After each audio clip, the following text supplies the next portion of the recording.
You're listening to the Woman Angler and Adventure podcast, part of the Waypoint Outdoor Collective. We're going out fishing for halibut today in La Jolla. Yep. Yep. Hobie Cat.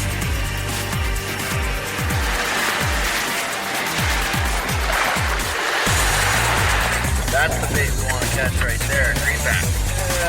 It's Angie's turn. We know they're here. They're here. That's nice. That's probably like 15 pounds.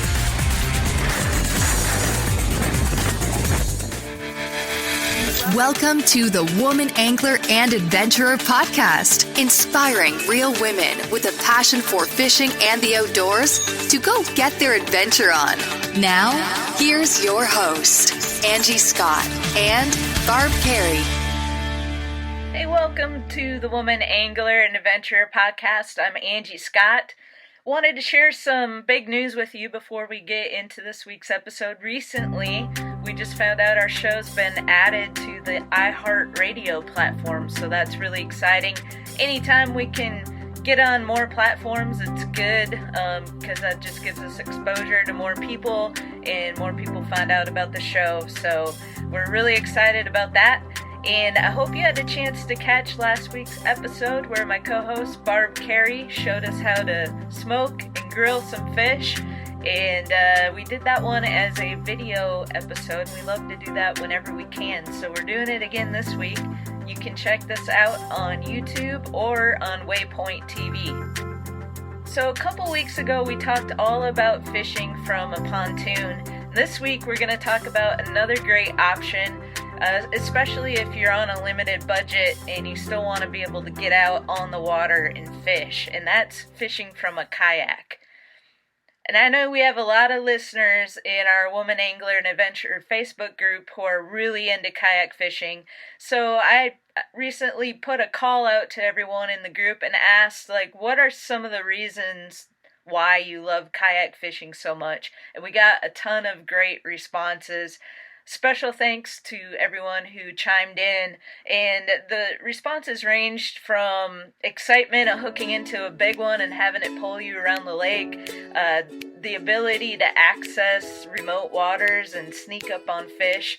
One person even mentioned that she's found that some fish are curious about the kayak and come up to it or even use it as cover, so I thought that was really interesting. The stillness of it all, being closer to the water, the solitude, the affordability, meeting great people through kayak fishing tournaments, and even the challenge of trying to fish on moving water like a river, and the sense of adventure you get anytime you're fishing from a kayak.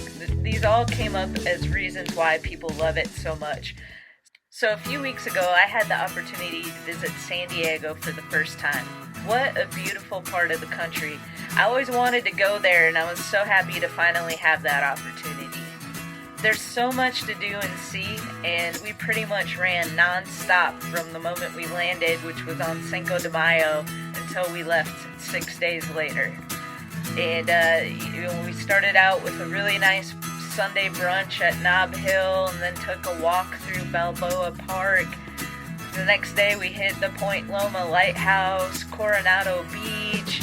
We went to the USS Midway, even caught a Padres game at Petco Park, and we got to check out the bar where they filmed some scenes in Top Gun, which was really cool.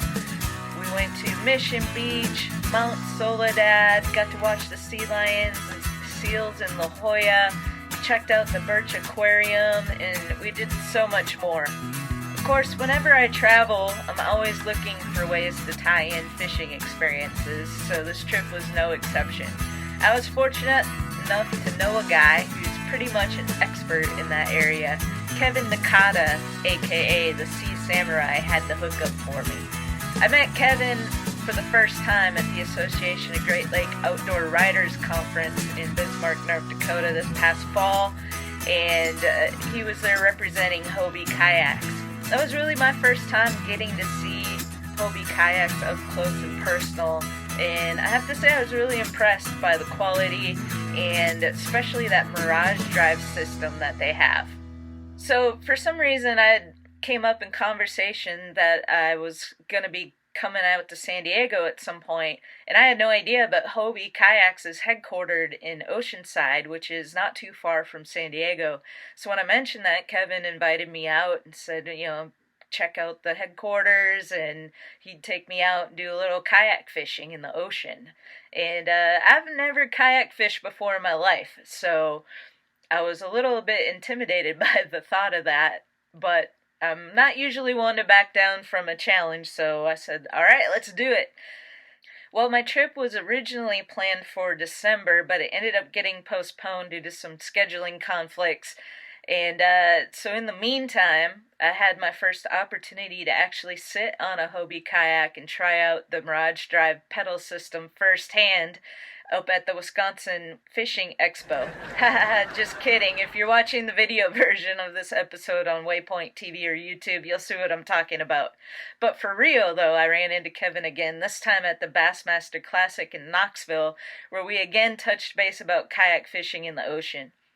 He whet my appetite with tales of catching giant yellowfin and sheep's head, and anyways, the El Nino weather pattern had other ideas in mind, and the yellowfin bite hadn't quite turned on yet by the time we got out there. In fact, the weather was really off that whole week, and we weren't really sure if we were even going to be able to get out.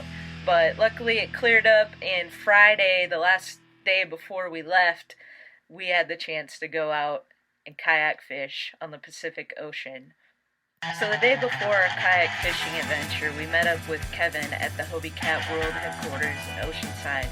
He took us on a tour of the facility and told us all about the rich history of this amazing company. I had no idea it started out as a surfboard company in Dana Point, where Hobie Alter would handcraft boards out of balsa wood. He opened his first shop back in 1954, and in 1958 he was the first one to start making foam boards out of polyurethane, began to totally revolutionize the surf industry. In the 60s, he started dabbling in boats, and he invented the Hobie Cat, which was a really fun, easy-to-sail playboat, and is still one of the best-selling twin-hulled catamarans in the world. In 1994, way before kayak fishing was a thing, the Hobie Cat Company introduced their first kayak specifically designed for fishing called the Hobie Float Cat. And in 1997, the Mirage Drive that I mentioned earlier was introduced. In 2001, the Mirage Outback came on the scene. It was super cool getting to see how these kayaks are made firsthand. We weren't able to take photos in that part of the facility, but basically, these kayaks start out as like a bucket of fine powder, whatever color the kayak's going to be, and it just gets poured into these molds and baked in the oven like baking a cake. And once they're pulled out of the oven, and it varies based on the model of the kayak, but it might be an hour, maybe more, and they take it out, they let it cool, they put it on a cooling rack, and then all the little pieces are assembled by hand with care by these workers. It's amazing how many of these they can crank out in a day, yet put such care into each one, and they work extremely hard. It was really cool getting to see what they do up close and personal. That afternoon, Kevin was kind enough to hook us up with some fishing gear so we could go check out some of the spots around San Diego. We only had a few short hours, but we ran from Mission Bay to Crystal Pier, then we hit Sunset Cliffs, and finally landed at Fisherman's Wharf on Shelter Island. Fishing seemed to be a bit slow that day. We only saw a couple anglers pulling in fish off the pier on Shelter Island, but the sights were absolutely beautiful. The fishing pier on Shelter Island was probably one of our favorite spots because there was so much going on. At one point there was a big ship going by, and then there was a helicopter up in the air. The airport was in the background. It was just really fun to have all these different things to look at while we were fishing. If I had more time, I would probably go back and actually really fish Sunset Cliffs. That was like a great spot. So if you're ever in that area, check that out. So we got up bright and early the next morning to drive up to La Jolla, and meet up with Kevin for some kayak fishing. We had no idea what to expect. All we knew is that we were meeting him at La Jolla Beach. Did I mention that I've never fished from a kayak before, and we were going to be heading out into the Pacific Ocean fishing for halibut? Let's just say my nerves were up pretty high on our way out to meet him. Not to mention, I had flashbacks running through my mind of the only other time I ever kayaked in the ocean. It was actually the Gulf of Mexico. I wiped out on my way out in the surf and on my way back in because I had no idea what I was doing. But once I got out far enough, I looked around and I was suddenly surrounded by hundreds of kind of creepy looking jellyfish. Kind of freaked out and went back in. Anyway, we got out there. Kevin already had the Hobie set up on the beach for us, and he assured us that we had absolutely nothing to worry about. He said, if there was anything to worry about, I'd tell you, but there just isn't. And he said he's probably launched from that spot 1,500 times, and in that time he's only seen like 5 sharks. The majority of which were more of the docile variety, so that made me feel a little bit better. Anyway, after a little bit of instruction on how to operate the Mirage Drive to get us out to the deeper water, I was off. I was impressed with how easy it was to get out, and never once did I have to touch the paddle. I started getting further and further out, and while Kevin was helping Dana launch from the beach, and I looked around, and all of a sudden I noticed there was dolphin and sea lions or seals swimming around me. It was pretty cool, but in the back of my mind I started to wonder what would happen if like one of them accidentally hit my kayak. Anyway, soon I was joined by Dana and Kevin, and I felt a little bit better. We paddled out and out and out. So our first mission was to find the bait and then catch the bait, and we were going after mackerel, Spanish, and the real money, Kevin said, were the greenbacks. It took a bit, but soon Kevin was pulling in 2 at a time, and it was really fun to watch. Before we knew it, we'd paddled out a couple miles out into the Pacific, and there was nothing between us and Hawaii. Dana ended up starting to feel a little queasy and ended up heading back in after our first drift for halibut. I wish she would have stayed out a little bit longer because on our second drift, right as I got hung up on a rock, Kevin hooked into a halibut. Number 1. Yeah, it's Angie's turn. We know they're here. They're here. That's a nice one. It's probably like 15 pounds. It was super exciting. We knew we found them and they were here.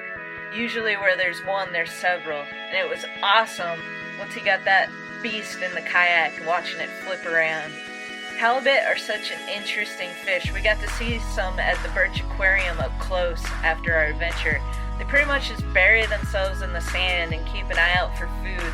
That's why it was super important for us to always maintain contact with the bottom, well, not too much so that you get hung up on rocks like I did. I wondered if maybe after that first hang I was a little too concerned about that and not fishing the bottom as much as I should have been. Every now and then it was cool. I could feel my mackerel getting a little nervous, but I never did get a hookup.